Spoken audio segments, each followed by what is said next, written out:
Hey, I'm Alex, a 35 years old psychologist.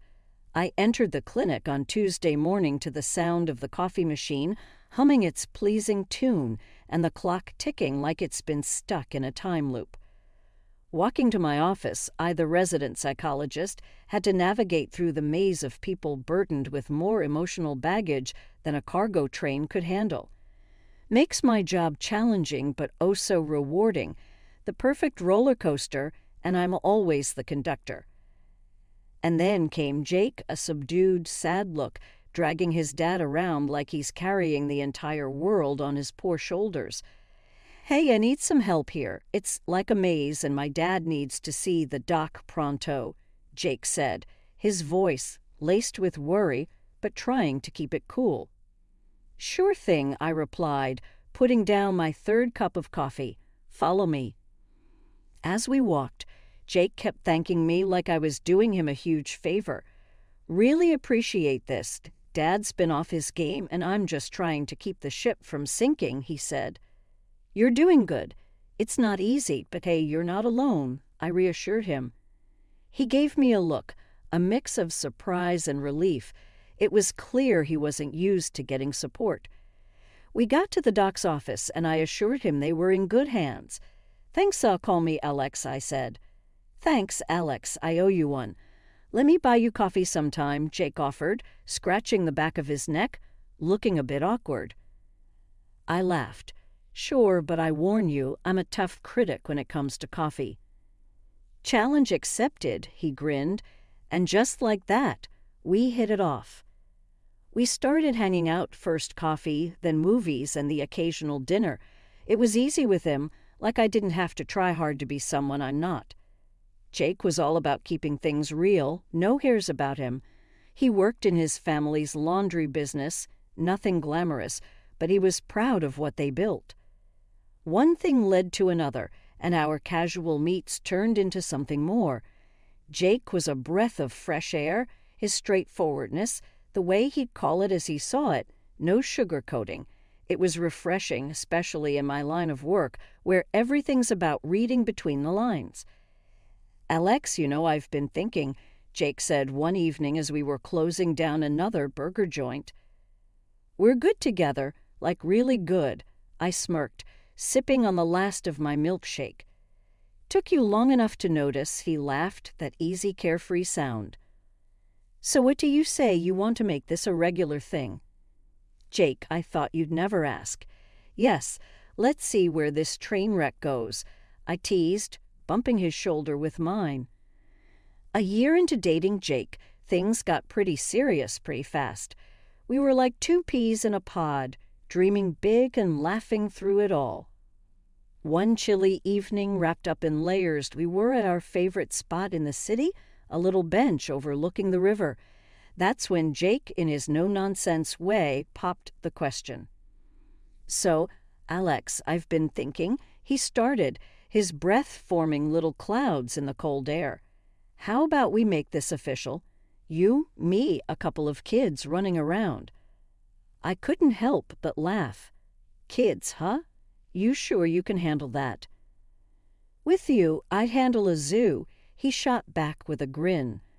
I took a moment, looking out at the water, the future suddenly feeling so real and close. Yes, Jake, let's dive into that zoo together. The decision to marry Jake was the easy part. Living it out, now that was going to be a challenge. We decided on a small, cozy wedding and started talking about our future, dreaming of a big family. Jake was on board, his dreams as big as mine. We settled in a rented apartment, squirreling away whatever we could for a down payment on a house. But not everything was smooth sailing. The real storm brewed with Jake's parents, especially his mom, Mrs. Peterson. The Petersons ran a laundry and dry cleaning business a stone's throw from their place. It was their pride and joy, a family affair through and through. After the wedding, Mrs. Peterson, with her usual flair for the dramatic, made an offer. Why don't you two move in with us, save some money, help out with the business? She suggested one evening, her tone suggesting it was more of an order than a suggestion. Jake and I exchanged looks. We'd already discussed this and knew where we stood. Thanks, Mrs. P, but we're good in our place. Plus, my job is on the other side of town. I tried to let her down easy. Nonsense. Alex, you can quit her job. We need her here in the family business. It's high time she started contributing. She pushed, her eyes locking onto mine like a hawk. I respect what you built with the laundry. Really, I do. But I'm a psychologist. I help people, too, in a different way. I can't just give that up, I explained. It was like talking to a brick wall. Mrs. Peterson's disapproval was palpable, her remarks getting sharper by the day. She couldn't understand why I wouldn't want to fold clothes for a living when I could be helping people sort through their mental and emotional laundry instead. Jake tried to mediate, but there was clear tension every time the topic came up. We loved each other, but the shadow of the family business loomed over us, testing us, pulling us in directions we didn't want to go. Life's got a funny way of throwing curveballs, and just when Jake and I thought we had things kind of sorted, his dad's health took a nosedive and then he passed away. It hit Jake like a ton of bricks. He was tight with his dad, and Mrs. Peterson, well, she was a wreck, clinging to Jake for every little thing. That's when the real test began. Jake came to me one evening, looking more serious than I'd seen him in a while. "Alex, babe, we've got to talk. It's about my mom," he started. I knew that tone. "What's up? Your mom okay?" I asked, taking a deep breath, bracing myself. "Not really. She's not doing great, and she's not handling it well. I'm worried about leaving her alone," he confessed. "You're thinking we should move in with her, aren't you?" I asked, already knowing the answer. Jake nodded, looking guilty. "I know it's a lot to ask, Alex. It's just, I don't see another way." The idea of living with Mrs. Peterson, with her constant digs, and that my way with a highway attitude, had me breaking out in hives. But I saw the desperation in Jake's eyes, and damn it, I loved the guy. "Look, Jake, I'm not going to lie. The thought of living with your mom gives me nightmares. But I get it. Family's family. We'll figure it out," I assured him, squeezing his hand. "Thanks, Alex. I promise we'll make it work," he said, relief washing over him. And so we moved in. Living with Mrs. Peterson was rough. She had an opinion on everything, from how I dressed to how I cooked. It was like walking on eggshells covered in landmines. One evening, after a particularly long day at the clinic followed by an even longer commute, I came home to find Mrs. Peterson in full critique mode. "That's not how you fold the towels, Alex. And dinner, well, I suppose it'll have to do," she remarked. I clenched my teeth, counting to 10 in my head. "Mrs. Peterson, I'm doing my best here. Maybe you could show me how you'd like things done," I suggested, trying to keep my cool. "Well, if I have to do everything myself, what's the point of you being here?" she huffed. Jake walked in just then, catching the tail end of the conversation. "Mom, come on. Alex is helping out a lot. Let's give it a rest, huh?" he intervened. Mrs. Peterson shot me a look that could curdle milk but backed off. That night, Jake and I had a long talk. "Alex, I know this is tough. I see it and I'm sorry. But we're in this together, okay? We'll make it work," he reassured me. I nodded, exhausted. "Together, but Jake, something's got to give. I can't keep doing this dance with your mom. It's like she's got it out for me," I confessed. He squeezed my hand. "We'll figure it out, babe. We always do." 6 months in, and I'd had my fill of getting an earful from Jake and his mom every day like clockwork. Their gripes and digs were my daily bread. I couldn't do anything right according to them, so I figured maybe if I wasn't around as much, they'd find someone else to nag. I cut down my hours at the clinic to a part-time gig and started putting in shifts at the laundry in the afternoons. Jake seemed up for it, saying it was a smart move. But then he drops on me that he won't be paying me a dime. "Let's not muck about with the taxes and all that," he says. "You'll just use the family account when you need to." It sounded a bit off, but I let it slide. I was more into smoothing things over than counting pennies. That was the plan. Clinic in the morning, drowning in suds by afternoon. Jake reckoned it was a win-win. I wasn't so sure, but I was willing to give it a shot, hoping it might ease the constant bickering at home. Plus, it'd be a chance to get a real look at the family business, see what all the fuss was about from the inside. I threw myself into that laundry business, heart and soul. Before I knew it, I was spotting gaps and thinking up ways to pull in more folks. It wasn't just about washing and drying, it was about giving people a reason to choose us over the next place. But when I laid my cards on the table, hoping Jake would see the potential, he shot me down. "I've been in this game since I was a kid. What do you know about running a laundry?" he scoffed. I was gutted, but worse, I started noticing the numbers weren't adding up. Fewer customers, more complaints. It was a sinking ship, and I wasn't about to go down without a fight. I tried talking to his mom, thinking maybe she'd get it. I even found the perfect spot next door to expand.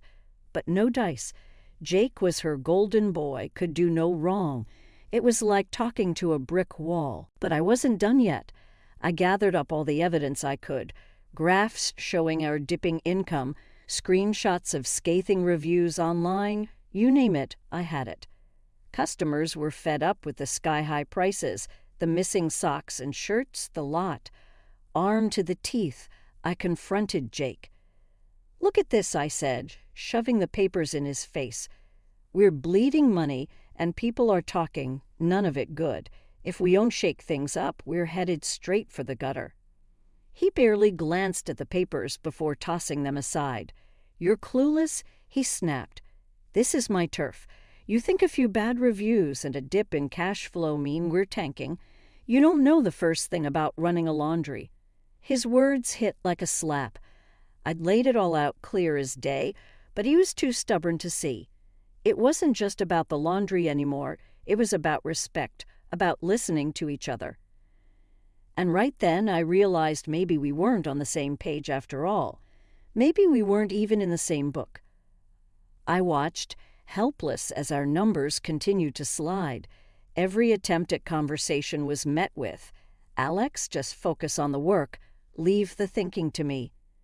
The final straw came during one of our discussions, where Mrs. Peterson accused me of trying to torpedo the business with my wild ideas, just trying to help. I protested, but it fell on deaf ears.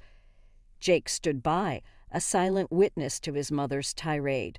It was clear where his loyalties lay, and apparently they weren't with me or the sinking ship that was our laundry business. After months of juggling clinic hours and the laundry with my spirit bent, but not broken under the weight of constant sniping from Jake and his mom, I hit my limit. It wasn't one big thing that did it, but 1,000 little cuts, each one stinging more than the last. Every day felt like navigating a minefield, but I kept my head down, thinking maybe, just maybe, things would get better.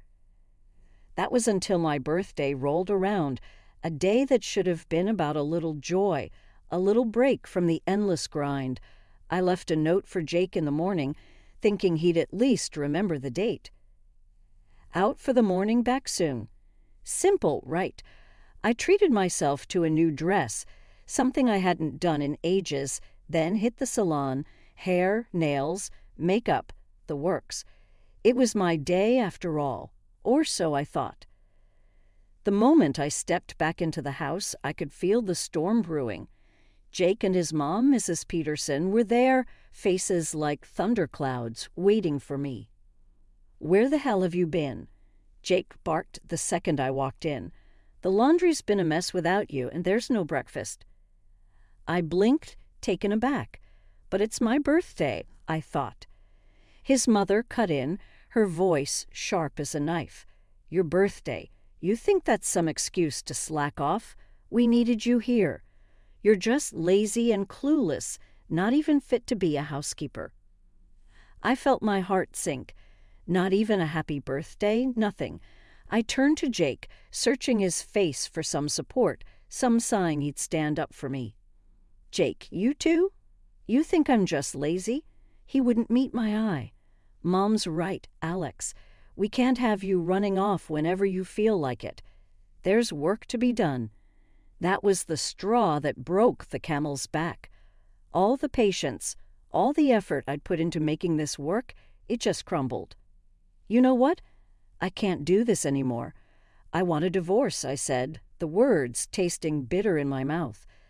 Mrs. Peterson actually clapped her hands, a gleeful, cruel sound. Finally, we're getting rid of her.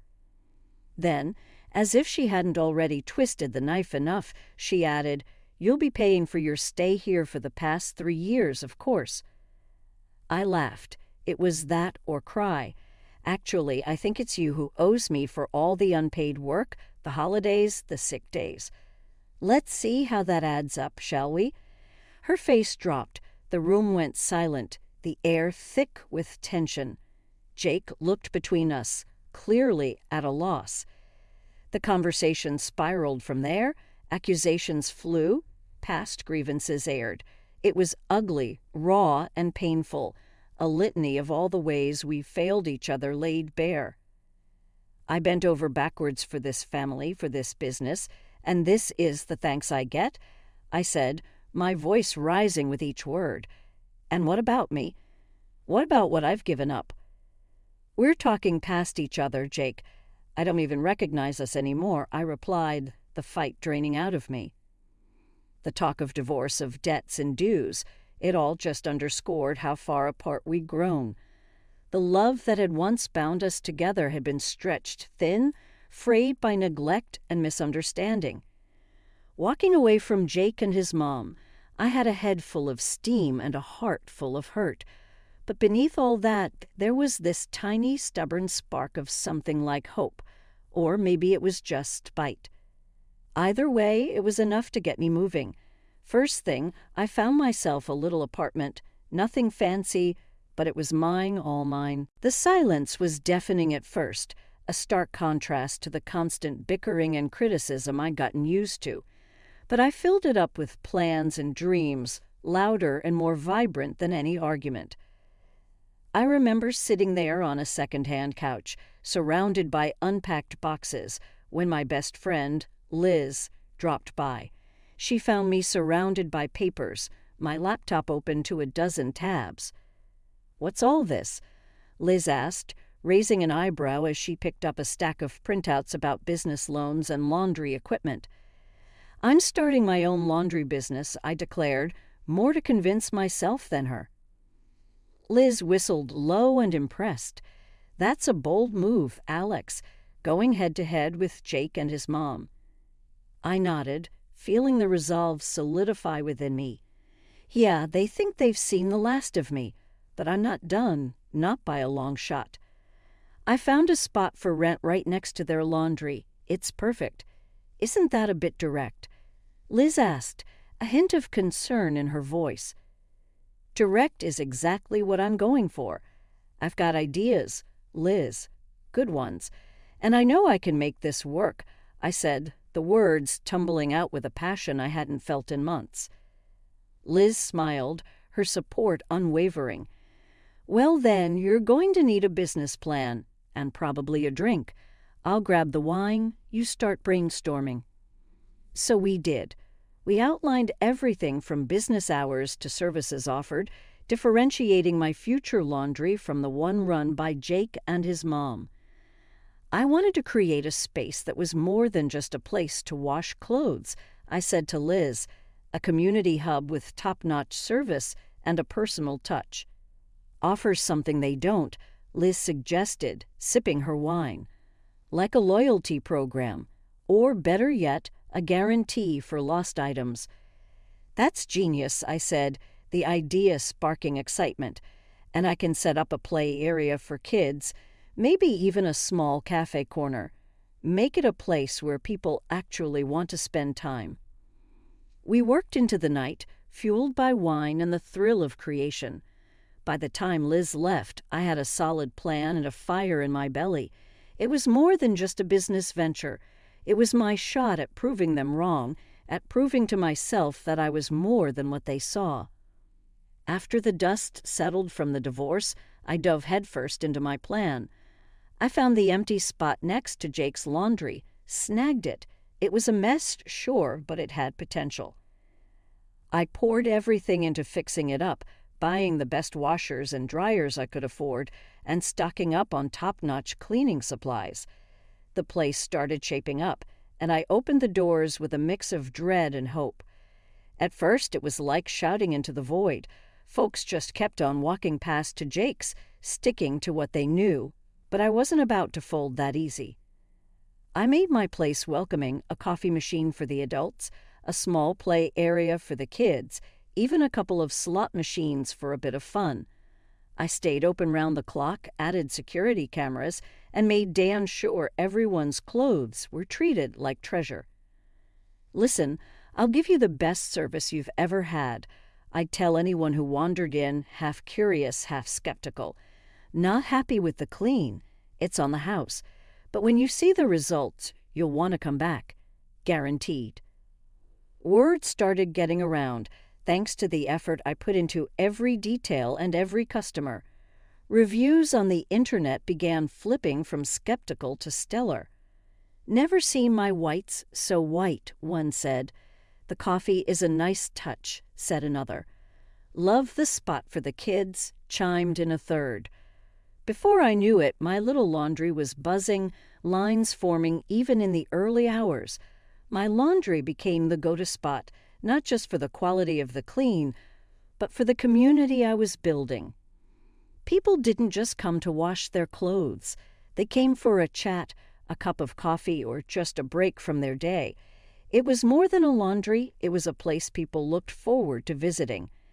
The success was sweet, not going to lie, but the best part, knowing I did it my way, with integrity and a hell of a lot of hard work. Jake and his mom could keep their old-fashioned ways and their grudges. I was moving forward, one satisfied customer at a time. The day it all came to a head, the air was thick with the scent of detergent and success. That's when Jake and his mother, like two storm clouds ready to burst, charged into my sunny day. Jake was the first to launch into the tirade. "You've got some nerve, Alex, siphoning off our customers with your undercut prices and fancy extras. What's the game, huh?" I didn't flinch. Experience had taught me calmness was a weapon. "There's no game, Jake, just good business. I'm offering what people want and need. Can you say the same?" His mother, ever the fire starter, piped up with venom. "You're a thief and a liar, making us look bad, stealing our hard-earned customers. You've turned this into a personal vendetta." I sighed, leaning against the freshly wiped counter. "Let's get one thing straight, Mrs. Peterson. I haven't stolen anything. People come here because they're tired of your hard-earned neglect. It's as simple as that." Jake's face turned a mix of anger and something else, perhaps a dawning realization.